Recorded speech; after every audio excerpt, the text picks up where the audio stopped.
Hiya friends, this is Pastor Dave and I'm here with a new story and I really like it. Do you know what makes up a story?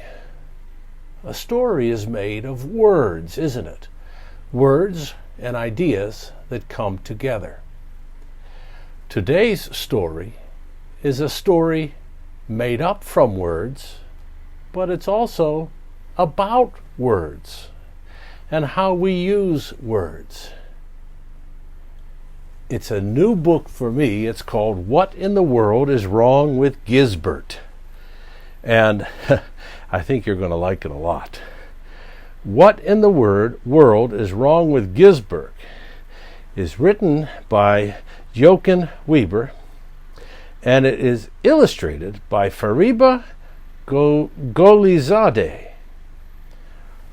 Wow, I love these pictures. What in the world is wrong with Gisbert? Gisbert was a tall young giraffe. He was tall enough to do everything a giraffe might want to do. He watched TV. Do you think you could watch TV this way? Through the top floor of the house? He played with his friends. Look at how Gisbert is playing. My life is very good, he thought as he closed his eyes for a nap in the trees. But then one day something changed. On his way to kindergarten on Monday, he heard two hyenas whispering, "Look at his brown spots." They laughed and exclaimed, "They're all over him. That looks funny." Suddenly, Gisbert felt something strange happen. He was shrinking a whole 2 inches. No one else could see it, but he could. In music class on Tuesday, he was learning a new marching song on the trumpet. He had some trouble with the song and messed up a few of the notes. All the others dropped their instruments and covered their ears. "Oh boy, that sounds awful," the hippo said.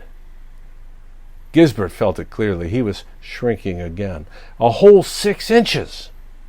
No one else could see it, but he could. "Are you all right?" asked his parents that evening. "I'm fine," he said, but inside he thought, "I don't know what's going on." At the playground on Wednesday, it happened again. 2 giggling ostriches raced past him and shouted, "Move along, beanpole." Gisbert felt it clearly. He was shrinking again, a whole 10 inches. No one else could see it, but he could. That night, he stood in front of the mirror. The shrinking seemed to be unstoppable. His parents noticed that he wasn't feeling well. "What has upset you?" they asked, worried. "I'm fine," he said. But inside he thought, "I don't know what's going on." In gymnastics class on Thursday, he tried to hang from the climbing pole for the first time in his life. It took all of his courage to try. He stood on the gym mat, concentrating, when he heard the apes whisper, "He better not try. Giraffes can't do that. He'll fall." Gisbert felt it clearly. He was shrinking again, a foot this time. No one else could see it, but he could. "Is there something we can help you with?" his parents asked him that evening. "I'm fine," he said, but inside he thought, "I don't know what's going on." At the swimming pool on Friday, things didn't go any better. Gisbert really wanted to try the new slide, but everything went wrong. He was so tall, he got stuck on one of the curves.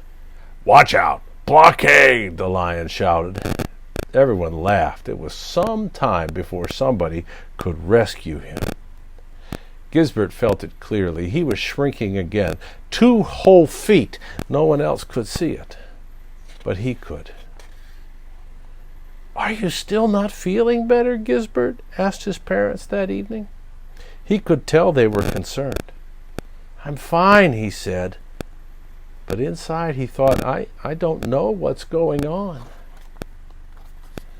On the playground on Saturday, Gisbert wanted to join his friends in the playhouse. "I've shrunk so much this week," he thought, "I won't take up much space." But the others said, "You don't fit in here, Gisbert." Gisbert felt it clearly. He was shrinking again, 2 more feet. No one else could see it, but he could. "We're very worried about you, Gisbert," said his parents that evening. Gisbert crept under the sofa. "I'm fine," he said. But inside he thought, I don't know what's going on. On Sunday he felt so sad and so small. Do you see how he's watching TV now? It's different, isn't it? Nothing seemed to be much fun to him anymore. Gisbert stayed home from school the whole next week. His mother hugged him and his father tickled him between the horns, but nothing seemed to help. Then one day his friends left a small present on the doorstep. "Come back to school," the note read. "We miss you." Slowly he started to feel better, and that night when his parents asked if he was okay, he said, "Now I know what's going on." Gisbert told his parents everything that had happened. "Their words made me feel like I was shrinking," he said, "and the smaller I got, the worse I felt. It's not so bad to be tall or small. Meerkats are small, and so are mice and ants, but I felt so weak and so sad." "Sometimes people say things that hurt you, even if they don't mean to," his mother said. "It's okay to tell them that their words made you sad." "And you can always talk to us, Gisbert," his father added. And when they were done talking, Gisbert felt much better.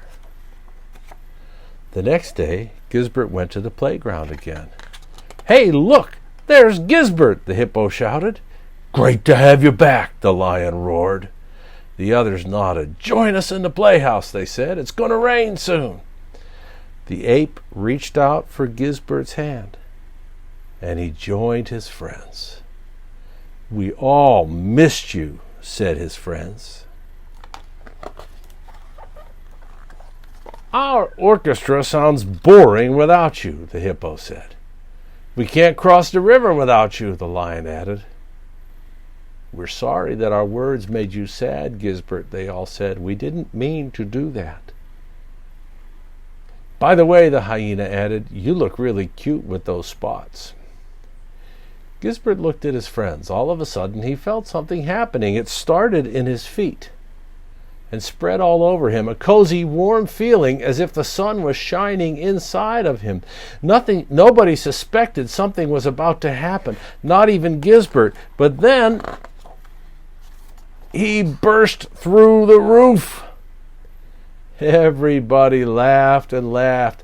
Gisbert was tall again. He had grown 6 whole feet in half a second, and everyone could see. That's the story of what in the world is wrong with Gisbert. I really like that story, and it is about words. It's also about 2 very important words that I hope that you know. I'm sorry. When his friends said some things that hurt him, Gisbert figured out a way to talk about it, and his friends apologized. You and me will make mistakes with the words that we use. Sometimes I say things and then I feel bad inside after I've said them. I think you know how that feels. When that happens, it's important for us to say, I'm sorry. I'm glad we can talk like this. I hope you like the story of Gisbert, and I'll be back again tomorrow with a new story. Goodbye.